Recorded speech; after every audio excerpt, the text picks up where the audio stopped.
I pray maybe 7, 8, 10 times a day. I just wake up, stand up. Sometimes with these knees, girl, I don't got Megan knees. Shout out to Megan. Shout out to Megan, knees, but I ain't got Megan knees. Yeah, it's for the people carrying weight they never show. Trying to hold a family together while they breaking low. For the ones who built themselves with no applause. Still standing tall after everything they lost. This ain't about attention or designer names. This is real life, real pressure, real change. The quiet victories, nobody claps for the long nights. Praying something opens that locked door.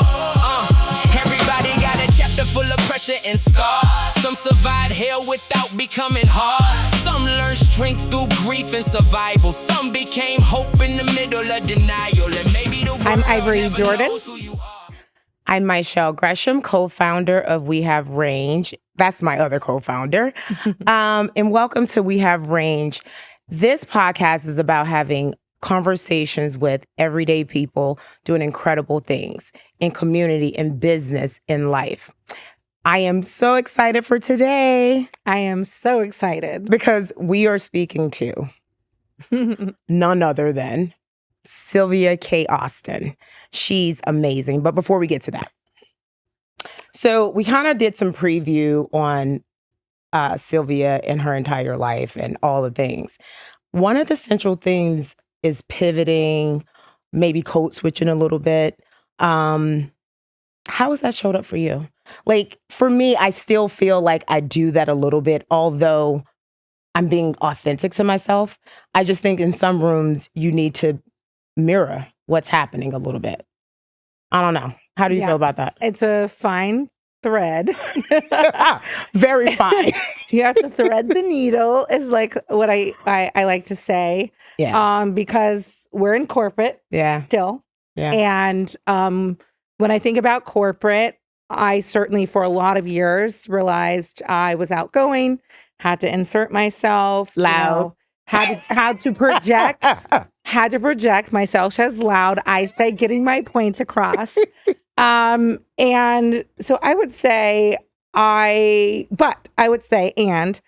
found as I climbed and had to be in more leadership positions and really, buck up on some folks. Nook if you both. Sometimes you got to be pointy elbows, throwing bows, and, understanding that the men do it, the other leaders do it. Why not me? And so I'm about to show up how I show up when I need to be tough and get my point across and get some shit done. How do you feel about the word aggressive Black girl? Aggressive. So first of all, for the not in the know, that's offensive. Yeah. And I know statistically, if you do research, it says something like more than 60% of women, we'll just start with women who get feedback on being aggressive or being assertive or just get feedback in general. Yeah. It is far less for males. And so when we're strong and because we're different and may not look like everybody in the room, all of a sudden that's coined aggressive when we have to make a statement and to disagree. So it's so funny because I got some feedback recently. I love feedback. So I got this feedback that, sometimes you can be direct. And I was like, oh, I mean to. If I'm being direct, I absolutely mean, thank you. That's great feedback. It's intentional. Yeah, not passive. But passive is a strategy. Sometimes you have to be passive because it's kind of like, the bee is there. You don't have to swat at the bee every time. Yeah. You know what I mean? Yeah. It exists. Let it pass through and just watch behavior. I think that's a real strategy. Right. And I would say it depends. Okay. And it can be situational. Mm-hmm. And I remember being in a situation where I had a boss that was rocking my nerves and I would say being disrespectful in conversation because, we can't do that. Yeah. And we can, but there's consequence. We can do that, but there's an implication. Yeah. And so I was in what we call a passionate conversation, holding the line. I knew I was right in my approach. Yeah. And the decision I had made now provided I knew it was at risk and I knew I could have probably gotten in trouble. Yeah. But it was the right decision in the moment. Yeah. And, he raised his voice at me. And did it hurt your feelings? Did you feel like not at all. Okay. But that code switch, I had to be, do you know where I grew up? Do you know where I'm from? But I internalized that. And you go to executive real quick, easy, Jill. Quickly. You're like, and show, you adjust your glasses. You get very professional on people. Why did you like do that? I like when you do that. Why did you that again? Adjust the glasses. And I was like, because it was the right decision. Do you have any more questions? So it was one of those scenarios, but it was the right call. Yeah. So I would just say this, that, so he raised his voice at me and we, my then superior, summons me. I call it being summoned to the principal's office. Yeah. I got summoned to the principal's office and, she lead was now, I understand you had a conversation. I know it got a little tense and I just couldn't help it in that moment. I said, fuck that motherfucker. Oh, and such language. And what the cause of it was I didn't do it on the phone. Okay. With that superior, but my boss was someone I could let my hair down. Okay. And I love that. Holding that in. It was a safe place. It was a safe space. Okay. So listen, I'm senior vice president. This is not for everybody at home. Okay. Yeah. I do not recommend this. I do not recommend this in career, but it was situational. And this is a reflexive moment. So yes, right now you're reflecting on, would you have done something different? Would I have done something different? Yeah. At the time? Now that you reflect back on it and being who you are today. Okay. I always say I don't look for the PC answer. Yeah. No, I said what I meant and I meant what I said in that moment because of the scenario. Okay. But yeah, and in general, I think if we are reaching to the masses, we try to remain professional decorum. Well, what about you?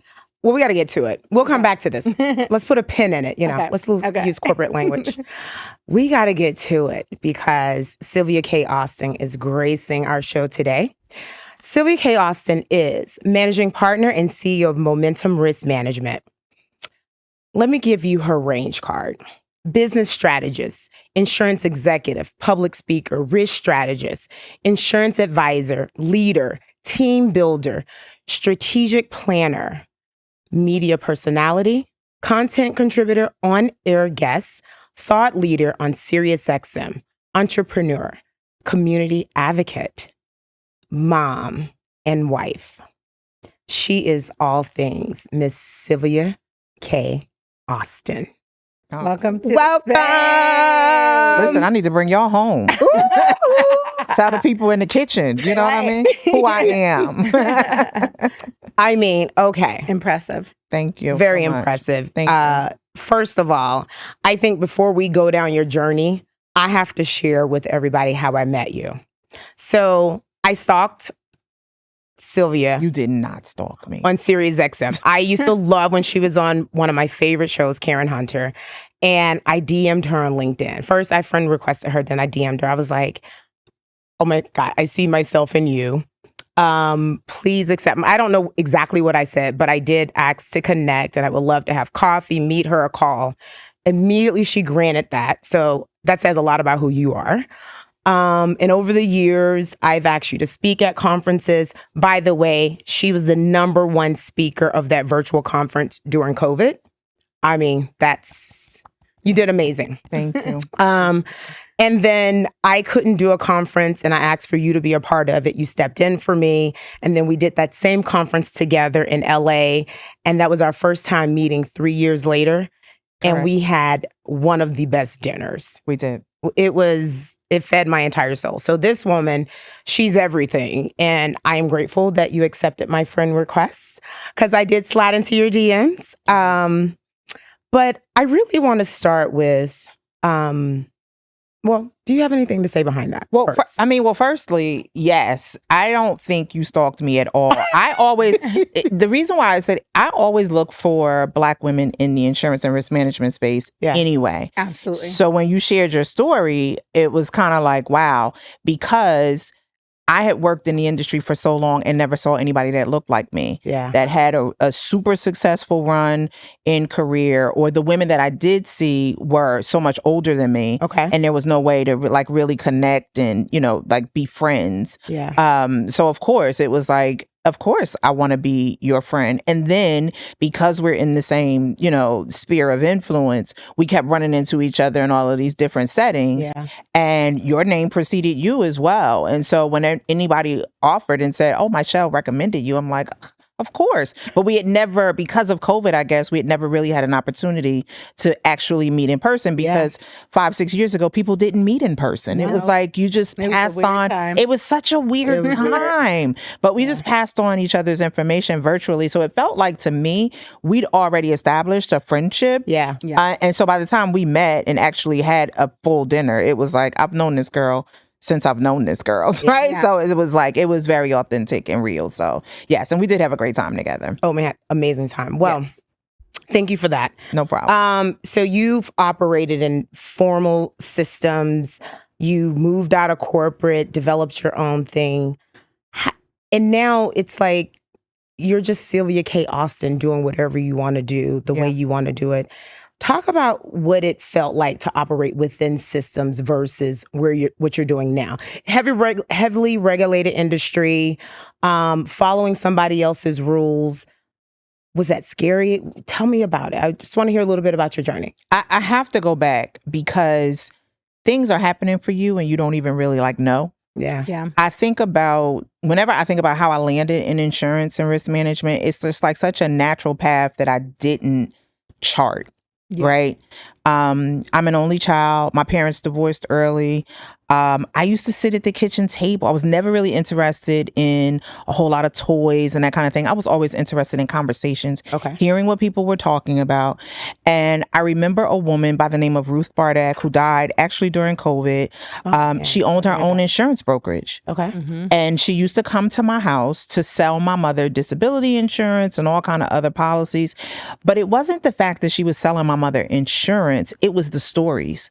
She would tell my mother these horror stories about what happened to people that didn't have their plan in place. And I would just hone in to the story. And I didn't realize what was shaping me. So I went to college, was an undeclared major, had no idea what I really wanted to do. And then my father got sick and passed. And that life insurance came back into play again because it allowed me to continue my education. And so it was just like, in these places in my life, insurance kept showing up. And it wasn't something that I would have like honestly chosen, because I didn't really see people who looked like me in that space. But it was the first thing that came to me when I was getting ready to graduate. All my friends were going into like social work and teaching, and they were making like $20,000 a year, and I was like, don't want to do that. No, thank you. And listen, it's very great work, but it is. Teachers are amazing. They are. I have a lot of educators, but so undervalued. They don't get paid enough. No, they should be. And I was in Baltimore. They should be paid like athletes are paid. They should. And I was in Baltimore, where they were paid, you know, even less, honestly. My mom was a teacher, so I believe in education, and I believe in that teachers should be paid a lot of money, but they're not. But I couldn't figure out what I wanted to do. And so an insurance company came to a job fair at the school, and it was just kind of like I sashayed over and had a conversation with them. And in a few weeks, I had a job. So I didn't chart this course. But I love to hear people who say they did in the insurance industry, because it's not something that, I mean, for people who look like me, it's not something that people automatically think about choosing. So absolutely not. And I know I ever started in insurance as well. It's been my only career. Did you choose it? I say it chose me. It chose me. I got an internship in high school and said, come answer phones. And that was at 17 years old. Here we are. And here we are. So it's usually, I would say, and this is why we have created this platform. Because we want to highlight that there are so many other corners of professionalism and career.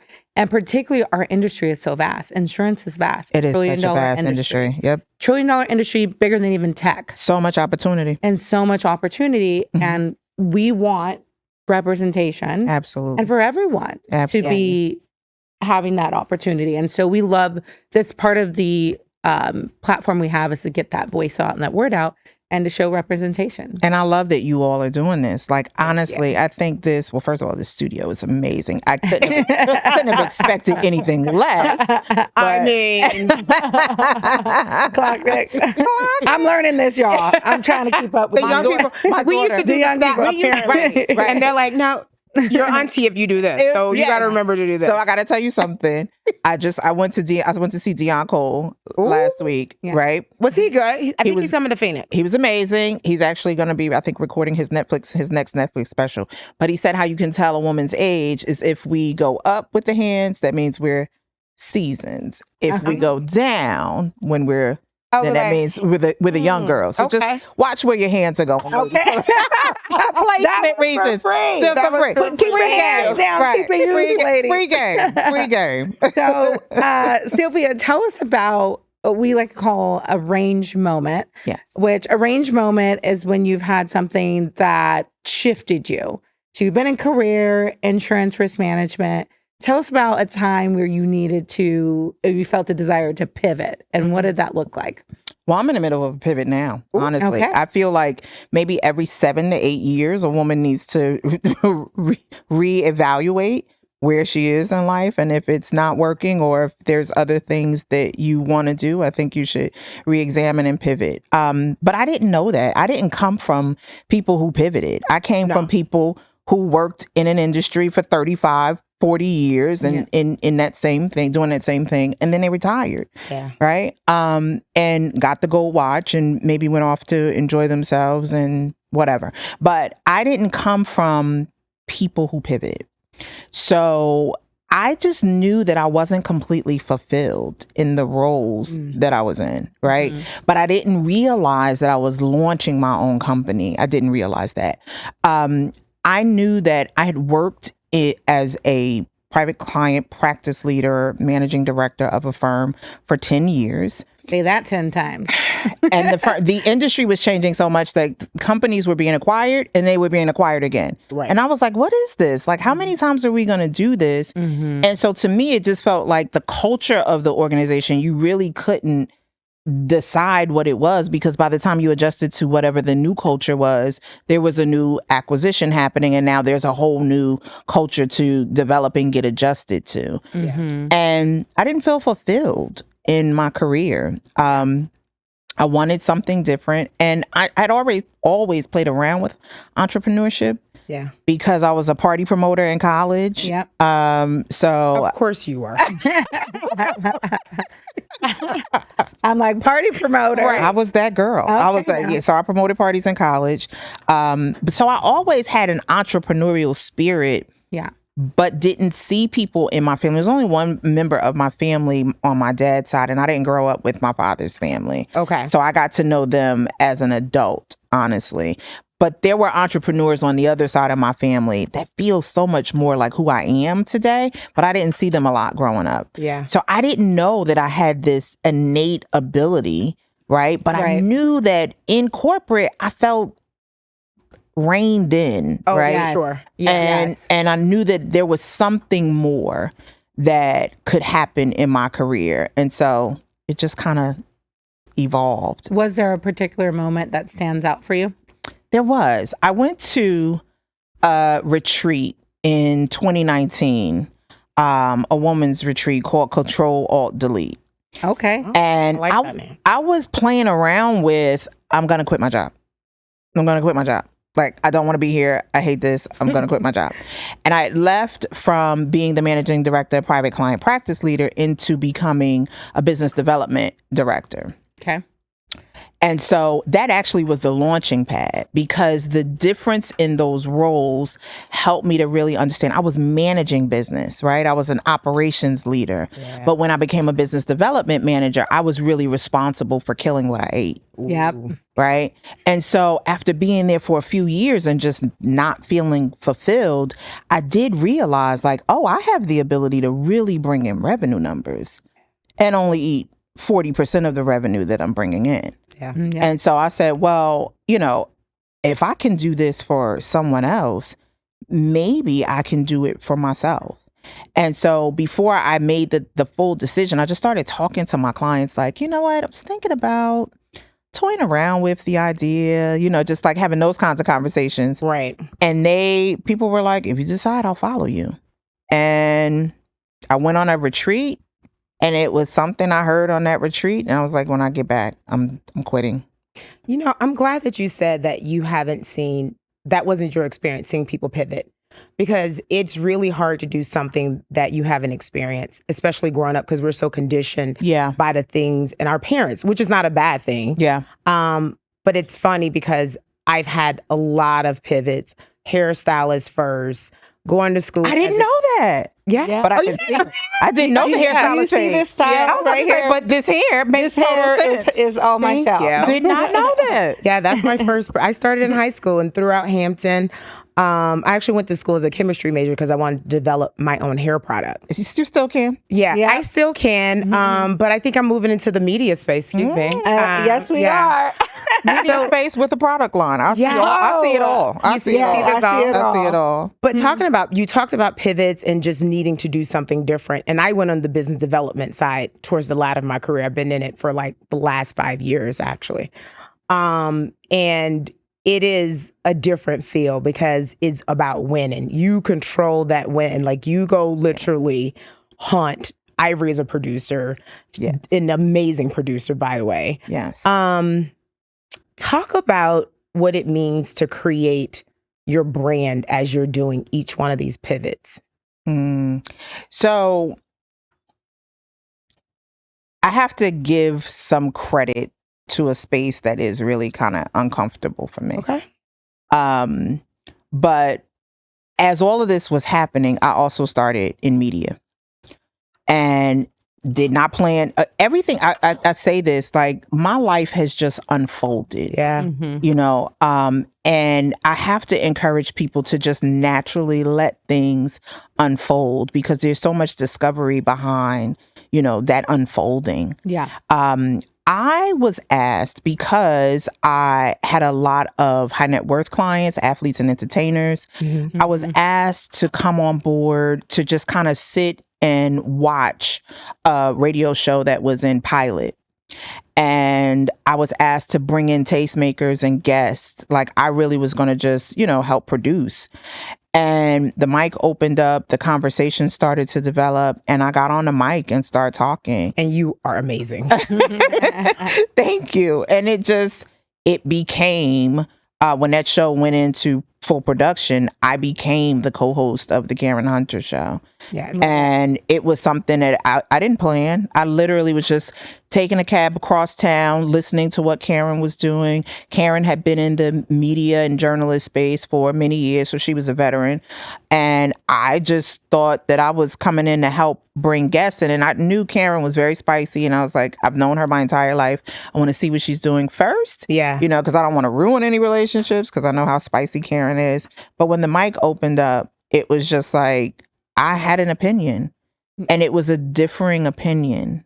But it was such banter, the back and forth between us. It was like people really were interested in these two Black women who have a great modicum of success, have these sometimes similar but sometimes opposing points of view. Yeah. And the phone lines just lit up. We know how that is. Right. And I that response, I'd never worked in a space where the call and response is immediate. And it did something to me. Media is a completely different space. It is a different space. It's a different space. And I am falling in love with it. We're flexing muscles that I had never used, but you've used them. Yeah. I have, just not in the same way. Yeah. Exactly. I am married and so in love with my husband, Dion, but the only thing second to being in love with my husband is this space. I've never fallen in love with a thing the way that I'm falling in love with this. And thing. she calls him husband. I do call him husband.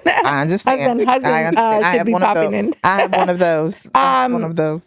Sylvia, follow-up question to themes I'm hearing about you being in these rooms, getting into business development. I'm in sales. When we say producer, producer is a salesperson. In sales. We know sales is vital to any business, every industry, any role.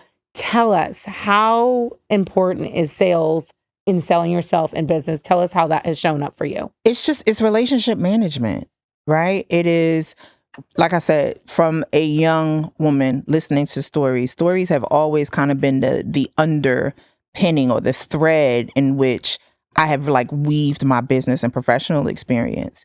And I really think that has what has allowed me to become successful, because I'm sitting across from people just wanting to know their story and why it matters to them. And I think that was what kind of led to some of my success. I knew my clients' kids' names. You know, I would ask them, like, why is this important to you? Why are you doing this? Or, whoa, how did you get involved in that work? People love to tell you about what it is that's important to them. Absolutely. And why.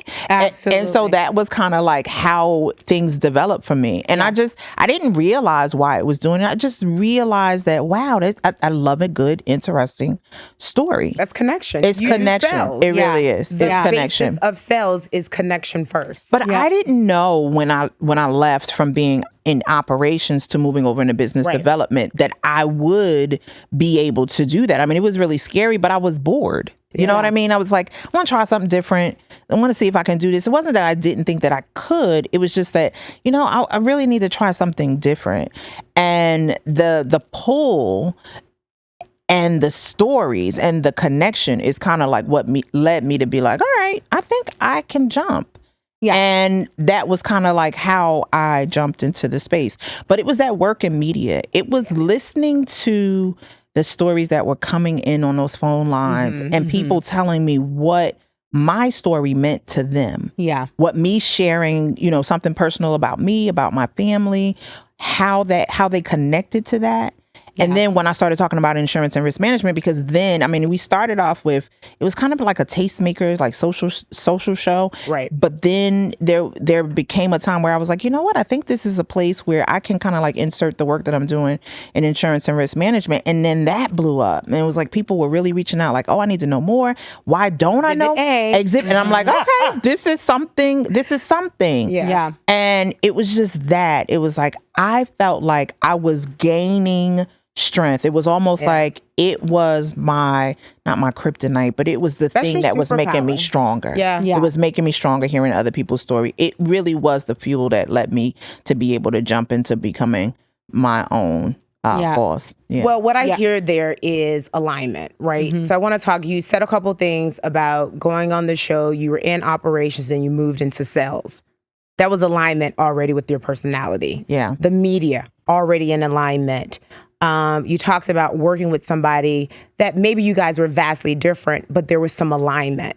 And Ivory perked up when you just similar. Yeah. Yeah. And a little similar. I feel like she's talking about our show. Talking about us, because we are so different, but we're very aligned. Yes. Very. And we may think differently about something, and Ivory will go, well, that's why my brain works like this and yours works like that's her favorite line. I'm like, you're right. That's why we're two different people. And I love that, because this is also 3 Black women sitting here because we're not a monolith. Yep. Yeah. And we have different background, upbringings, perspective. Yep. Talk about what alignment means for you in the work that you do and the work that you've done and why it's important. It is, I think it's critical, it's crucial. You know, when I thought, I say, and I'm pausing because alignment is changing for me. Talk about that. I said that I'm pivoting a bit. When I opened the firm, I thought, from the stories that I was, you know, being told on the radio, and I thought that the audience needed a Black-owned insurance brokerage. I thought that's what they needed, right? And I thought I was going to hang a shingle and Black folks were just going to run through the door to do business with me. And that's not what happened. What happened was all of my white clients who really understood the work that I had already done for them, they followed me, right? And so there was this thing for a while where there was a little bit of resentment, right? Because I wanted it to be, I envisioned what I was doing. I'm like, I'm doing this for my people. You know, I'm like, I jumped out here for them and they didn't run through the door to do business with me. And then I started to realize there's so much disconnect in the work that we do and the communities that actually need these benefits. Sometimes they don't always understand it. Right. And so I realized that alignment for me meant that I had to go out. I had to leave from sitting behind my desk or leave from in my office and start telling why these stories were important, right? Why these products were going to be life-changing, were going to help families. And that was really hard to do because we were in the middle of a pandemic. Right.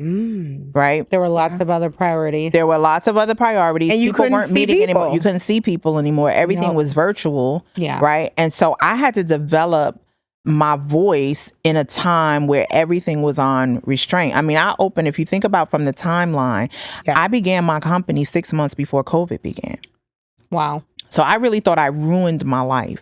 Did you get scared? I was beyond scared. Okay. Right. But you kept going. I kept going because what else would I do? Yeah. You know, it was like, I had kind of like told corporate America, middle fingers up. Yeah. Like, so I had a little expletive at the beginning of the show, so we understand the cussing. Yeah. I was like, well, I can't go back there. Right. So I've got to just keep pushing forward. Yeah. But alignment at first felt like everything was breaking. So that's why I paused, because I'm like, it's shifting. I like that. When you think things are lining up, it can first look like everything is out of alignment. Everything is out of sync. And through that experience and where you are now, what is it that what is the pivot? What are you building? What are your, what's up for you right now? What are you passionate about right now? Taking all of that in. So I am very much in the throes of birthing something else. Okay. And so there's not all of it I can speak to yet. Right. Okay. But I can tell you that what I've realized about myself and what I've accepted is that the storytelling piece, the speaking piece, the connecting directly to people is the piece that was only partially supported by the work that I was doing in owning an insurance brokerage. Right. And so there's another layer that is kind of unfolding. Right. Well, we love an exclusive. We'll have to have absolutely a follow-up episode. I feel like there has to be a follow-up. For Tell sure. us about what this is. Oh, yeah, for sure. Yeah, and we also know what it's I'm like excited to be building something in the shadows. Birthing something. I And like that you said birthing birthing. something. Yeah. I love birthing. Yeah. I like to say, especially women, we literally gave birth to the world. Absolutely. What is it that we cannot do? Right. What can't we do? I agree. But you don't know that until you try. You don't know it until you try. And sometimes you got to break things, even yourself. You got to like break open. Yeah. You know, you've got to step outside of what you think you are. I was really responsible for putting myself in the box that I was in, and I didn't even realize it, you know? Yeah. And I think I had We call that being, we're unboxing. You're unboxing. completely unboxing myself and realizing that maybe some people can only do one or two things, but I'm not one of those people. I can do a lot of different things. I love that. This is giving me energy, by the way. Oh, but what do we I love call that. that when someone's doing it, Ivory? They're doing it scared. Yeah. That's what we said, like, even when we did our first show, Yep. Robin will tell you, those are the producers in the back. They will tell you. Shout out to the producers. Shout out to the whole crew. Who have been amazing. They've been amazing. We were sitting Sin here, City we were podcast. winging it hard. The edits are amazing. Yeah. Yeah. Editing saved lives. Oh, Saved lives. Listen, I get But it. you talked about your shift and alignment changing. Yep, You also, I know that faith is really big for you. it is. How did your faith play in that realignment? You are asking all of the crazy questions that it's so funny. I have a great relationship with God, right? But I am in the middle of a shift where I don't have a great relationship with religion. And so Me either. I grew up though Mm-hmm. in a home that was, pretty religious. I've always been spiritual. I've always had a relationship with God. My mom sent me every summer to go stay with my grandma, and I was in church. I mean, literally breakfast, lunch, and dinner. We would have my biscuit and bacon on the pew at Thankful Baptist Church in Augusta, Georgia. So you spent time in Georgia. Oh, I spent every summer in Georgia. I didn't know summer was real in New Jersey. I'm telling you. So you go to the country. I spent every summer with my grandma in Augusta, Georgia. And so faith is really the thread of who I am. My aunt was the director of music at the church. Okay. And so I was at choir practices. My uncle was a minister. So I was, prayer was every part of my breakfast, lunch, and dinner. And then my mother was very active in church. My mother was in choir. I was in junior choirs when I was a kid, grew up in choirs, my first job was in a church. I worked at a daycare in a church. Right. And, just recently, I just stepped down as the head of the trustee board because finance, money, I've always been good with that kind of stuff. I just stepped down from that role because things weren't going well. Yeah. And when I stepped out of that role, I just said to myself, you know what? I have to redefine. I have been and I've told you this at dinner, I have been very focused on trying to be within community to help us see certain things and to uncover why certain things are important for us. And I'm realizing that my role may be bigger than just within community, or it may look a lot different than I originally conceptualized it. So yeah, faith is a big part of who I am, but religion is something that I am working through. It's necessity. I have a teenage daughter, and I grew up in church every week. I'm not doing the same thing to her. Yeah. We talk about God often. We talk about what God means in our life daily. I pray maybe 7, 8, 10 times a day. I just wake up, stand up. Sometimes with these knees, girl, I don't got mega knees. Shout out to Megan. Shout out to Megan. Knees, but I ain't got mega knees, right? So, I'm saying prayers throughout the day. And then in business, a lot of times when I'm working, sometimes I'm listening to sermons because I need encouragement. Is that part of your ritual? Because I do that too. Like, I got a few gospel songs that if I'm down, or even just in a space, I can put those songs on and play it, like, just put it on repeat.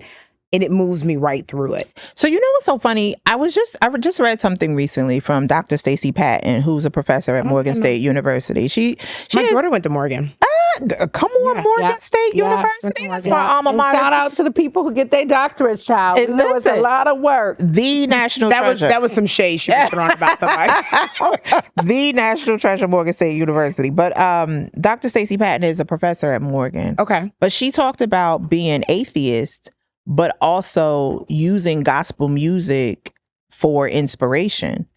And people were like challenging her on it. But she talked about the deep cultural and spiritual, like when you think about our DNA, where we come from, like down to things you don't even understand why they're important to you. Gospel music is like something, the drumbeat of our spirit almost, right? People go to church because it's part of our culture. Right, exactly. They may have I've never read the Bible, I've read chapters in it, but it's part of our culture. It's part of our culture. It's like we used to eat chitlins. I don't eat them anymore. I don't. But it was a part of my culture. Yeah. And I love them. I just don't eat heavy pork anymore. But anyway. Well, so think about the traditions that I come from. So like, this past Easter, I just like, you know what? I'm not in church. I don't even want to cook. Why do we do Easter baskets? Why are we? I feel like tradition is, listen.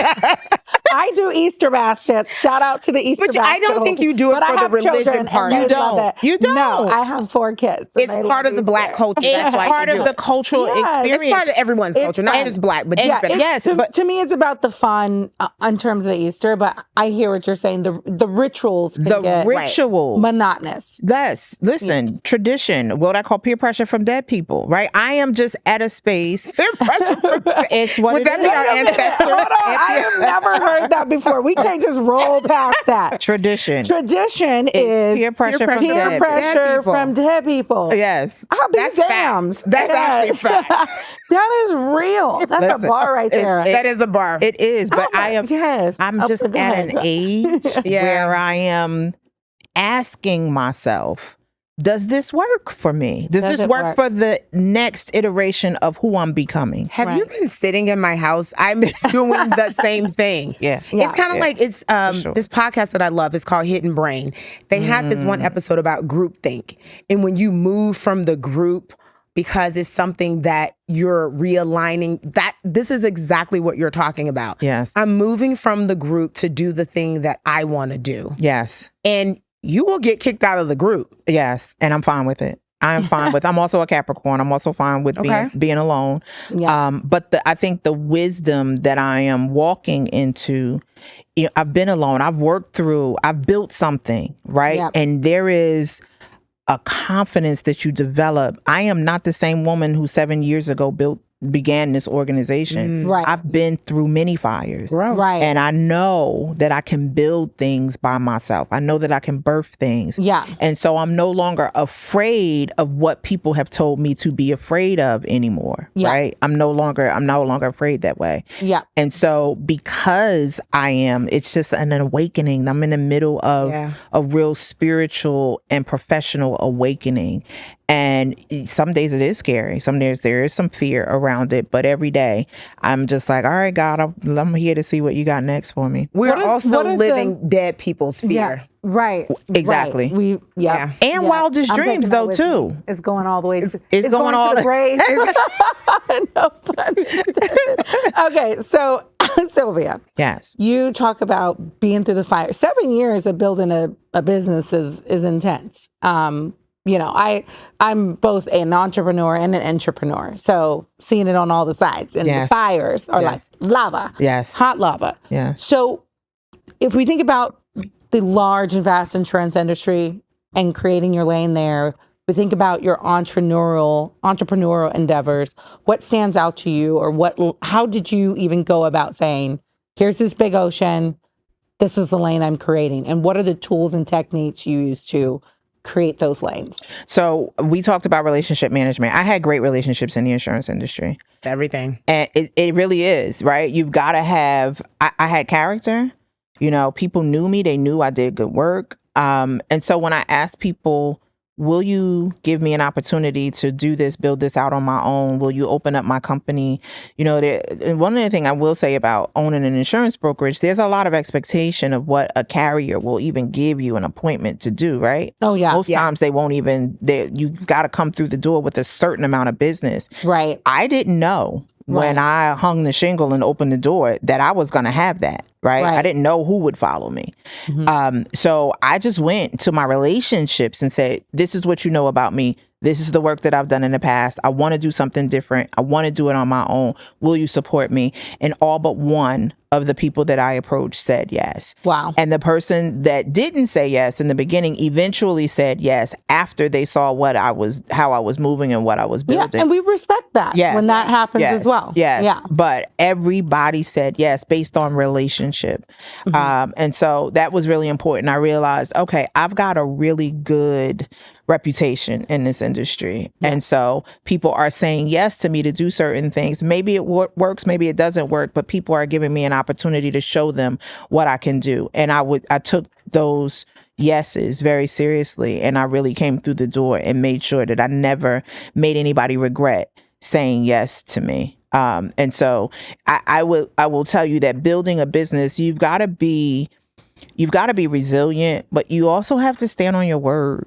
A lot of people, when things get difficult, when they get challenging, they turn and run. I'm not the type of person that cuts and runs. Did you only work 8 hours a day? Some days I work 13, 14, 15 hours a day. Y'all hear that, people? Yeah. You ain't working for 2 hours in most cases. No. And being as successful. I mean, there are days where I get an opportunity to build my schedule out how I want, and I work in the evening and I don't have to do anything in the mornings. But in the beginning, no, I worked 15, 16, 17 hours a day. And that's the freedom of working for yourself and building your own brand. Yeah. Yeah. We've already talked about that you have something coming up. You cooking in the lab and you can't share it right now. So I want to know a little bit about the mom and the wife, and how you move between both of those lanes? First, I'm living for this nail color. My show always has the best nails. Oh, I love that. Little rose gold happening. Shout out to Erica. I love that. House of Nails. House of in Nails. Scottsdale, Arizona. Of course. Yeah. Where else would she We're be? all for a beauty plug. Shout out to Kenny's Beauty Palace on the gold braids, y'all. She done hooked it up. Yes. Fabulousness. Well, listen, motherhood and being a wife is happening at the same time of being a business owner. And so it can be a very difficult and a challenge. Honestly, one of the things that I'm working on that I actually can talk about is I left podcasting in 2021 because I went from being a co-host of the Karen Hunter Show to having my own weekend show on Sirius XM on the Urban View imprint, Next Nation, and then I turned Next Nation into a podcast during COVID. Oh, I remember this. Yes. During that time, though, my mom had breast cancer. And so it was COVID. We were losing family members like left and right. Right. How is she doing today? She's doing well. My mother is a 6-year survivor. Okay. I breast love cancer. to hear that. Yes. My mom is a 6-year survivor. Yeah. But all of this was happening at the exact same time. And it was just like, I'm building a brand. My mom has breast cancer. Like I literally, I thought I was going to lose my mind. There were days where I actually did, and just could see myself and come back. Yeah. Right. Yeah. But challenging. Yeah. Motherhood, being, a wife, it is some days challenging. I will say that my husband is my biggest support system, right. My best friend. I couldn't have done the business build up without shout out to the husbands and the married folks. Yes. And the single people. And the single people. And whatever is going to serve you in that time. Exactly. Yes. So, Sylvia, we could talk to you for hours. Yes, we can. Gotta wrap. Okay, we gotta continue this. I feel like there's a part two. No, there's going to be a part two. There's going to be a part two. This is Sylvia K. Part one. And then it's going to be Sylvia K. Austin part two. Tell the audience where they can find you on your socials. So the one thing that I am going to tell you guys, I'm going to give you an exclusive. Ooh. I am launching a podcast with my son. We're going to talk about our relationship. He's 21. Gosh, yes. I love that. Yes, he's 21. We're going to talk about our relationship, how we grew through his adolescence. It's been exclusive. Hold on, I gotta do my clock. It has been a challenge, but we're gonna talk about it. So that's coming. Okay. Momentum Risk Management is the firm. We are here. We are in 42 states, so we're almost nationwide. Ooh, shout out now, Momentum Risk Management. Yes. Nationwide. Yes, and I am all things Sylvia K. Alston with an L everywhere on all social media. And all social media platforms. What are your main social media platforms? So I'm not on TikTok yet, y'all. I'm coming. It's okay. We are work in progress. We're work in progress. I can't figure it out. TikTok, we coming. This is when you know you're an auntie stage. I'm coming. No, hands down, remember. Yeah. Put the hands on We're going to TikTok. We're going to put the hands on the knees. Making these. So I'm on Instagram. Threads I love, though. Threads is a great community. Yeah. I might have to hit it over there. Yeah. So Threads, Instagram, Facebook, LinkedIn. And what's the handle? Sylvia K. Alston. Sylvia K. Alston with a K. Like, share, and subscribe. And also remember to like, share, and subscribe to We Have Range. Thank you for being here. Empower, elevate, and expand. You don't gotta be famous to be seen. Some of the strongest voices come from in between, from the shadows of the world, chasing impossible dreams.